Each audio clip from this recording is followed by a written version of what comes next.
We unpack. We unpack. We unpack. Coming to you live, Boxing Ego Unpack. Yeah.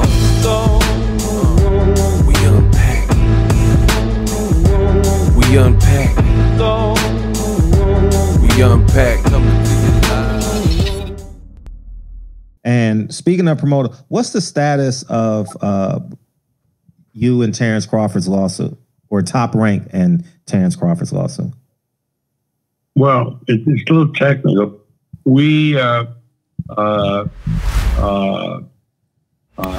that it be removed to a federal court, and the federal judge said no, it has to be in the state court.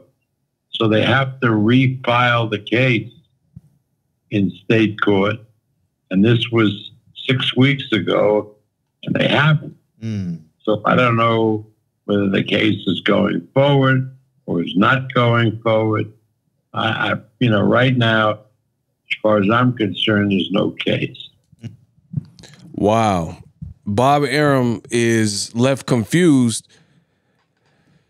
with Terence Crawford in the lawsuit. We got to talk about this right now in this video. What up, Fight World? It's your boy Ego, and I'm back with some more boxing. Link is in the description as always. There was an exclusive Bob Arum interview. That's a snippet. It's from Barbershop Conversation. Again, subscribe, link in the description.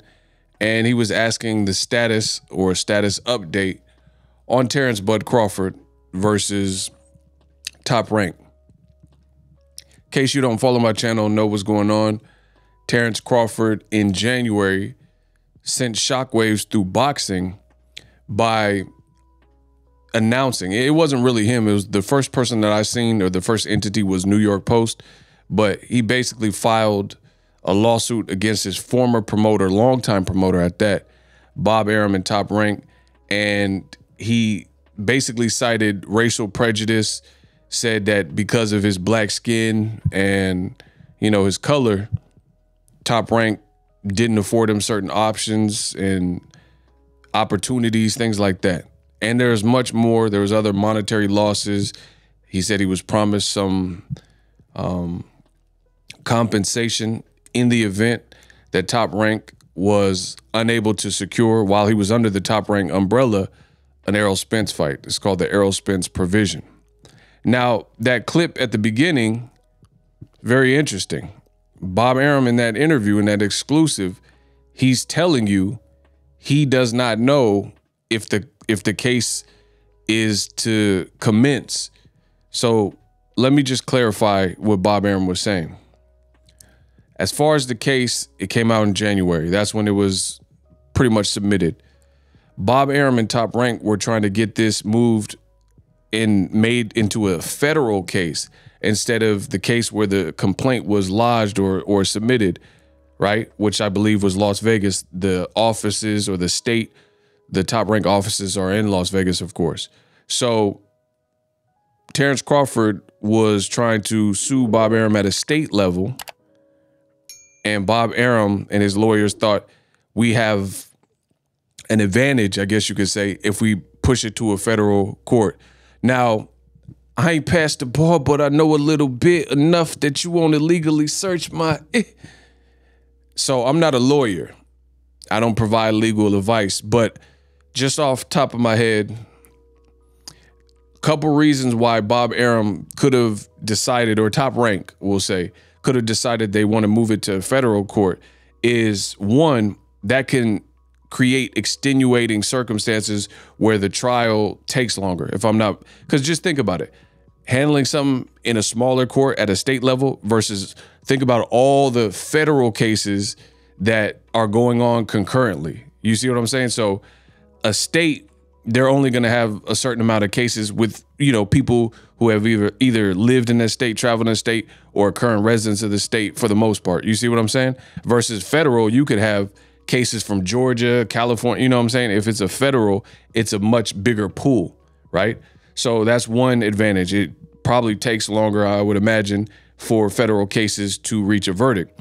Now, the longer a case takes, and you can have different motions and extend and extenuating circumstances, like I said, could also drain you. Like I remember hearing about the Fed case with Murder Inc. It must be the air. It got me like that. If it get any, made a rule go. And Irv Gotti was saying he beat the feds, which is very rare to do, for what they were charging him for. But in return, the downside, he says he was left pretty much penniless and bankrupt because he drained so much money staying in the courts and fighting him over the charges. The whole, situation with the Supreme team and what they were alleging, like money laundering or whatever, wire fraud, whatever they were trying to get him for, right? So he beat the case, but at the same time, his whole fortune was in shambles and, he was broke after that. So that becomes, if you're a company as big as Top Rank versus Terence Crawford, who's more or less an entity. I don't know about Terence Bud Crawford promotion. I don't know what other, outside of some NFTs or something. And right now NFTs and Bitcoin and stuff is down anyway. So, it would seem like it would benefit the company, the S Corp or LLC or whatever Top Rank is, right? So that's one reason. You can extend it. You could bleed people and cause them to hemorrhage money for staying in the court so long.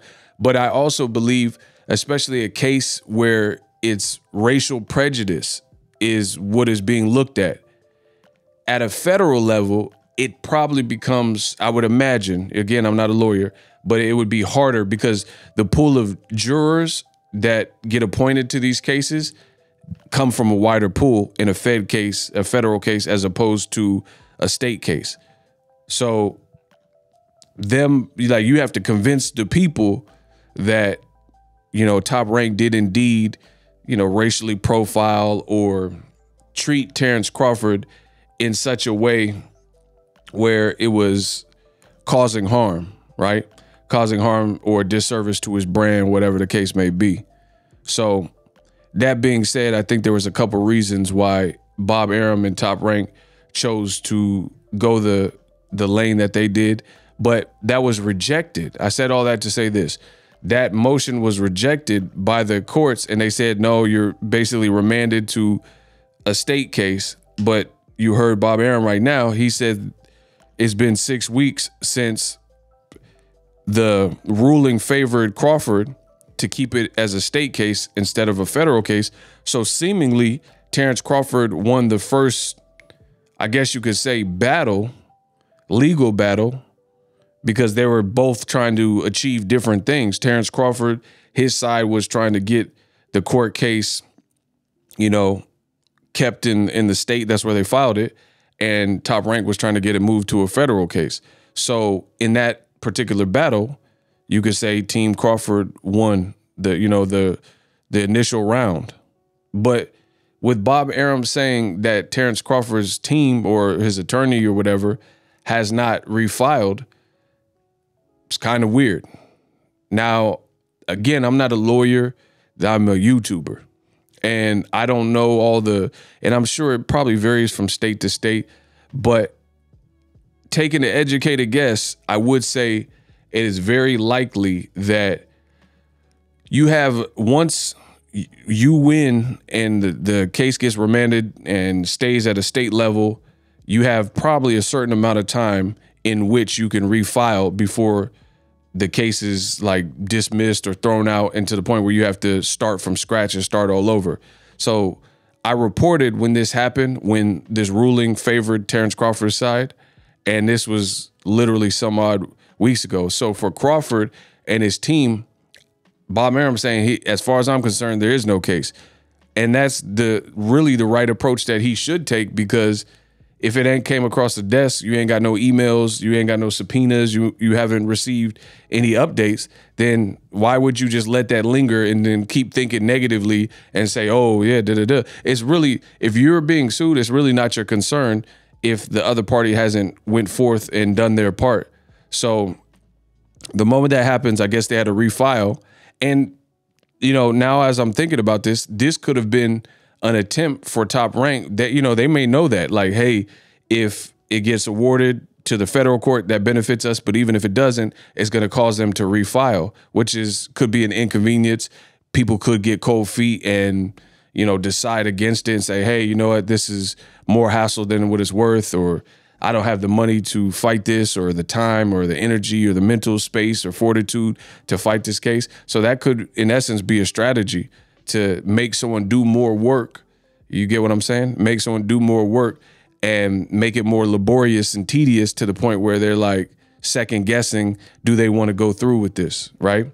Because the harder you make a process, it's just like anything. Imagine if you have goals or visions in your head and you have all these ideas of things you want to accomplish. Most people are ultimately discouraged, and the things that are keeping them from their goals is they get discouraged by setbacks, inconveniences.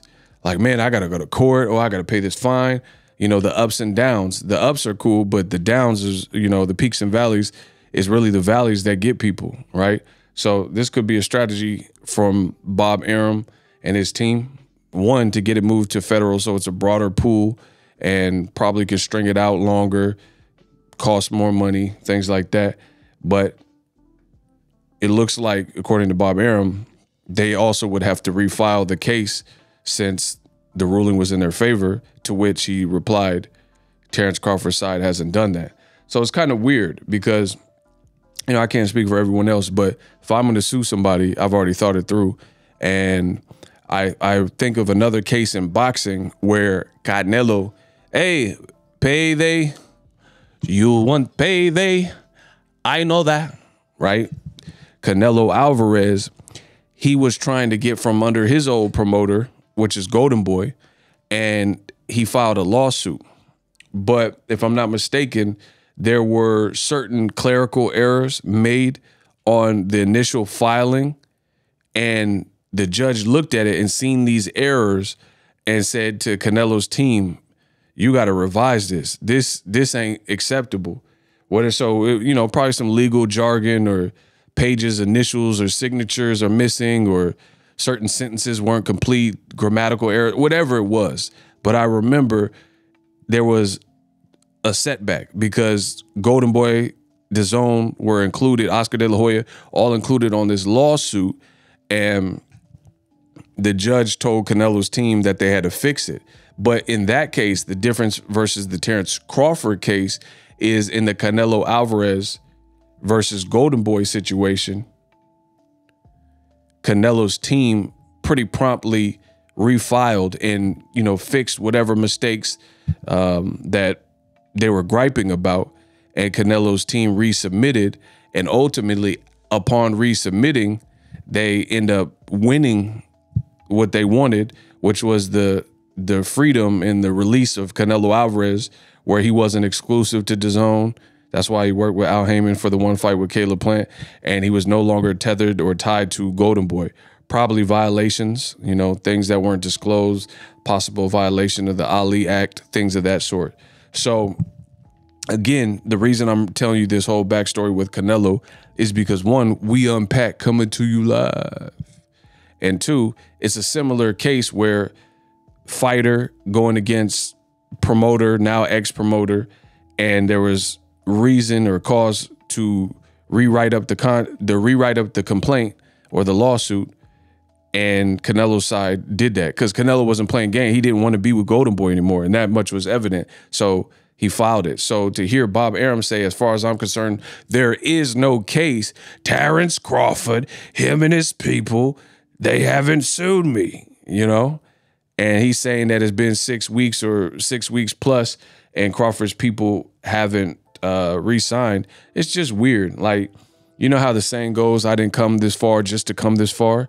It is weird that you're standing on something in January and say you're suing for whatever reason, and then legally you win, you know, at least the first battle, and then you haven't already refiled the paperwork. So I don't know. I don't know what it is. Maybe the Errol Spence Jr. negotiations, maybe he's reconsidered, maybe he's like thought it over or been given some legal advice that he can't necessarily win, or it's going to be hard to, I don't know. I haven't heard to Crawford, you know, hasn't really said anything about this, but ultimately we will see. After I record this video, I'll probably look up the state of Nevada where the complaint was lodged, the lawsuit was filed, and see if I can find additional information for you good people as far as how long you have to refile. Because, I mean, again, I'm not a lawyer, but it doesn't make sense to keep an elongated window or a never-ending window where someone sues you and in the first, you know, they get remanded to state court and you just have eternity to decide when you want to refile. And here's the other thing is, I've been to court for different things, and one thing that I do understand about court, and I know other people that have been to court, the courts do not like when you waste their time. And I don't know how this will be perceived. Again, I'm not a judge, lawyer, whatever, attorney. So I don't know how to be perceived by the actual judge. But if you waste the court's time or they feel you wasted time, then it's harder to get things in your favor. Sometimes there's associated fines like FTPs, failure to pays, and FTAs, failure to appear, you know, just different things like that. So it'll be interesting to see how this plays out. I wanted to give you guys a detailed video. A lot of people reached out, thank you, and was asking me what the update is. You know, I got this information, again, from the barbershop interview with Bob Arum. The link is in the description. And we'll see what Crawford decides. We'll see if he decides to follow through.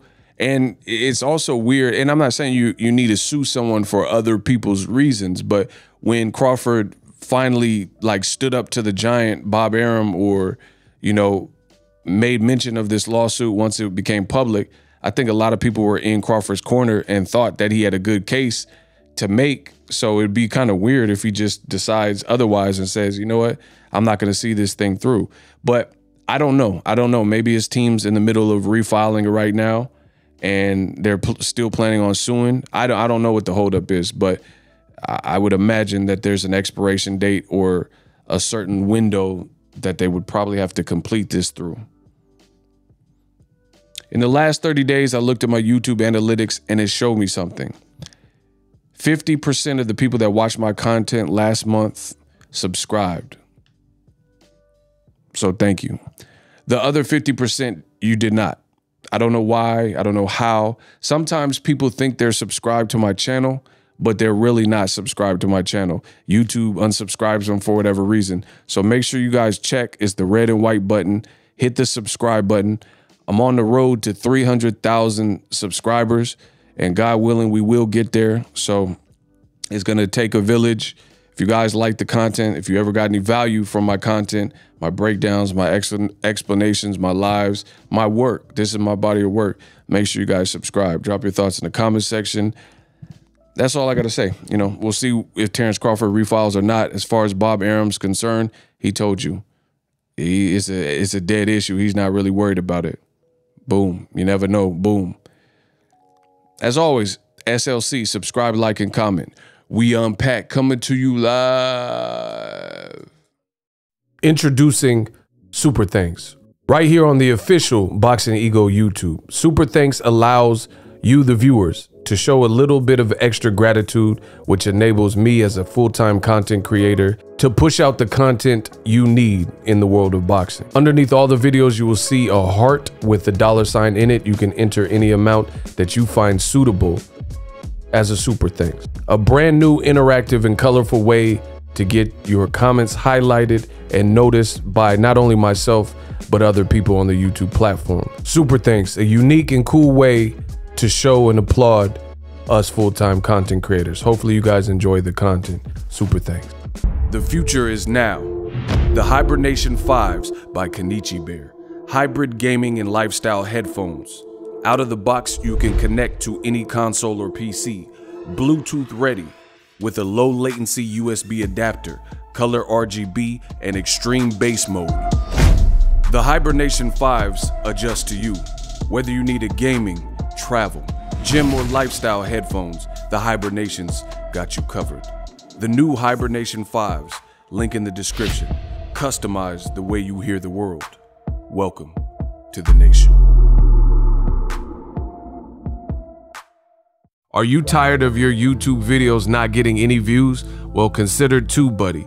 I've used TBUD for years to scale up my YouTube channel. Now we're sitting over 200,000 subscribers. TBUD is a browser extension that offers a ton of built-in productivity and time-saving services to take your channel to the next level. Use my link in the description to get started with TBUD and level up your channel faster.